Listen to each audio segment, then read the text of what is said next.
যত কাজের জন্য ছাত্ররা যায় খালি কয় মামা লাঞ্চের পরে আসে, আবার গেছে কি জন্য কয় মামা লাঞ্চের পরে আসেন, লাঞ্চ আর শেষ হয় না, এভাবে লাঞ্চ চলতে থাকে। এবার দেখলাম সাদিক কায়েম ভিপি হওয়ার পরে এই স্লোগান চেঞ্জ করে বলছে লাঞ্চের আগে আসেন।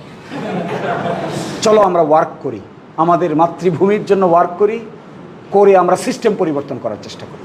এই ব্যাপারে আমরা কাজ করছি। তোমাদের কোনো সহযোগিতা লাগলে তোমরা আমাদের সহযোগিতা করবা, সিস্টেম পরিবর্তনের সহযোগিতা করবা।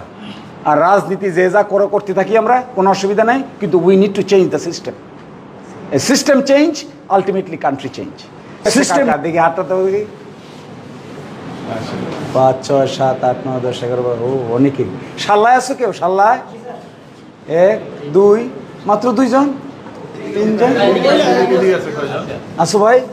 আচ্ছা, আর এরপরে কোনটা? ছাতকে কারা? ছাতক, আচ্ছা। শান্তিগঞ্জ 2 জন, জগন্নাথপুর, জামালগঞ্জ, তাহিরপুর, তো অনেকে তো হাত তোলে না, বাকিরা কোন জায়গায়? দোয়ারা,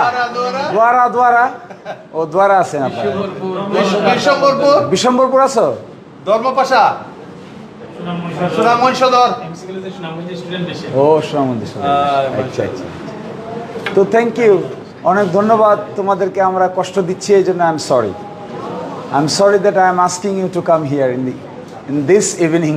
তা আই এম সরি, আমি অ্যাকচুয়ালি সরি, কিন্তু তোমাদের দেখার জন্য শুধু, আর কিছু না। বিকজ আমাদের কাছে মনে হয় যে এই রাষ্ট্রটাকে গঠন করতে গেলে ছাত্ররা যে পরিবেশ তৈরি করছে, এটা বাকিটা কি করে হবে? যা হয়েছে তো হয়েছে, এখন কি? এখন তো বাংলাদেশে 18 কোটি লোক, এটা চালাবে কে? হু উইল রান ইট? এটা সবচাইতে বড় চ্যালেঞ্জ।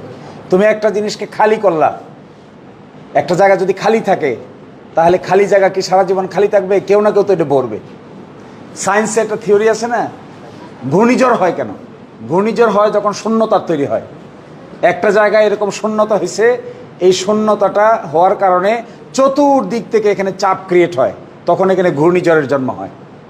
তো আমাদের এই সমাজে এখন বাংলাদেশে ঠিক আছে, আমরা বলছি যে বাংলাদেশ ঠিক করতে হবে, কিন্তু বললে ঘুমাইলে তো আর কাজ হবে না।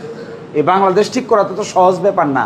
বক্তৃতা দেওয়াটা যত সহজ, এত কথা তো আর ওখানে বলা যায় না। ধরো সারা বাংলাদেশের মধ্যে আমাদের সুনামগঞ্জকে ঠিক করতে চাই আমরা, ধরো, তারপরে আমার জায়গায় যাও দিরাইশাল্লাহ ঠিক করতে চাই, তো ঠিক করবা কি করে? এখানে প্রশাসনের রন্ধ্রে রন্ধ্রে দুর্নীতি ঢুকে আছে।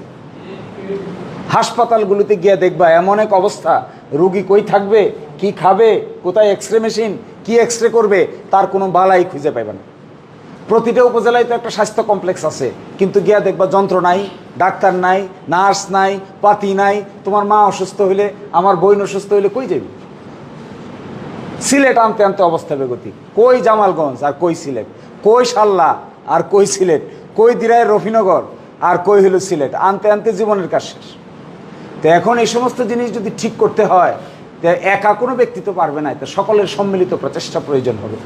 তো আমি তোমাদেরকে এই আহ্বানটা, এই কথাটা বলার জন্যই, আবেগ থেকে, কিন্তু এটা আমার কথা সব শুনতে হবে আমি তা বলছি না, কিন্তু আমি বলছি আমাদের একটা সুযোগ তৈরি হয়েছে দল মতের বাইরে ঊর্ধ্বে উঠে, কে কোন দল, কে কোন মত, কার বাড়ি কোথায়, কার বাড়ি কোন জেলায়, কোন থানায়, এগুলোর বাইরে উঠে দেশ ঠিক করার একটা সুযোগ এখন আছে। এই দেশটা ঠিক করতে গেলে সব প্রয়োজন হবে কি জানো? ইয়াংদের মধ্যে পরিবর্তনটাকে গ্রহণ করে নেওয়ার যে মানসিকতা থাকে, ওল্ডদের মধ্যে পরিবর্তনকে গ্রহণ করে নেওয়ার এত সহজ মানসিকতা থাকে না। এটা একটু ডিফিকাল্ট, এটা হিউম্যান নেচার। এটা আমিও যখন ওল্ড হয়ে যাব, আমার ছেলে আমার একই কথা বলবে। আমি অবাক হই, আমার ছেলে মাঝে মাঝে জিজ্ঞাসা করে, স্কুলে যায় আমার সাথে, সকালবেলা আমি কোর্টে যাই, তো রওনা দিলাম, বাসা থেকে কিছু দূর যাওয়ার পরে একটা বিরাট চত্বর আছে, এখানে জ্যাম জ্যাম আর জ্যাম, রিক্সা, গাড়ি, মোটর সাইকেলে ভরা। এখানে গেলে 20 মিনিট চলে যায় একটা জ্যামের মধ্যে বসে থেকে। দেন আমারে বলে, বাবা, I hope you are doing politics. So what type of political leader you are? You cannot solve a simple traffic jam. You cannot solve the simple traffic jam, and in the same time you are claiming that you are involved with political parties. Then what your party do? Your party cannot even solve a traffic jam within a circle. তা how you are claiming that you are a political leader, মানে সে আমাকে বলতেছে বাবা তুমি একটা যা বলতেছো তোমার যে রাজনৈতিক দল আর একটা গুলচত্বরের জ্যামের সমাধান করতে পারো না, কিসের আবার রাজনীতি করো? This is the genuine question. You see, this is the genuine question.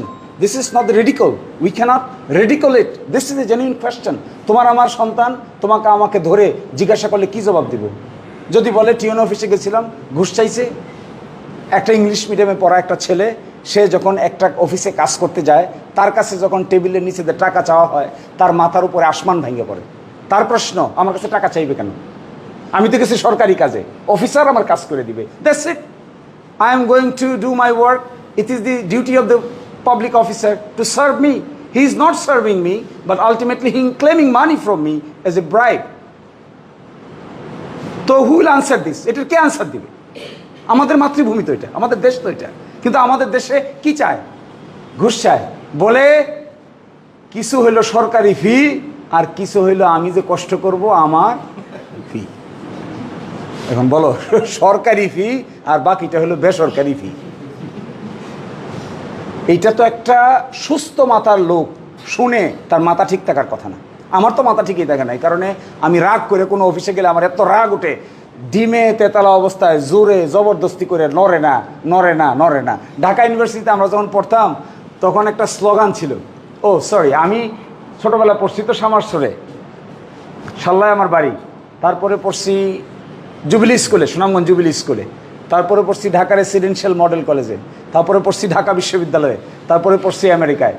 তো ছোটোবেলা আমরা যখন ইউনিভার্সিটিতে পড়তাম রেজিস্ট্রি বিল্ডিংয়ে কোনো কাজের কথা বলতে গেলে বলতো লাঞ্চের পরে আসে। যত কাজের জন্য ছাত্ররা যায় খালি কয় মামা লাঞ্চের পরে আসে। আবার গেছে কি যেন কয় মামা লাঞ্চের পরে আসেন, লাঞ্চ আর শেষ হয় না, এভাবে লাঞ্চ চলতে থাকে। এবার দেখলাম সাদিক কায়েম ভিপি হওয়ার পরে এই স্লোগান চেঞ্জ করে বলছে লাঞ্চের আগে আসে। এখন বলে লাঞ্চের আগে আসে, মানে দেরি করে খামাকা, গিয়ে দেখবা খাতা কলম নিয়ে খুব ব্যস্ত, কি কাম করে? লাঞ্চের পরে আসে, এটা তার কাজ। এইগুলোর থেকে মুক্তি পাইতে গেলে একটা ট্রান্সপারেন্ট মেকানিজম বাইর করতে হবে। আচ্ছা বলো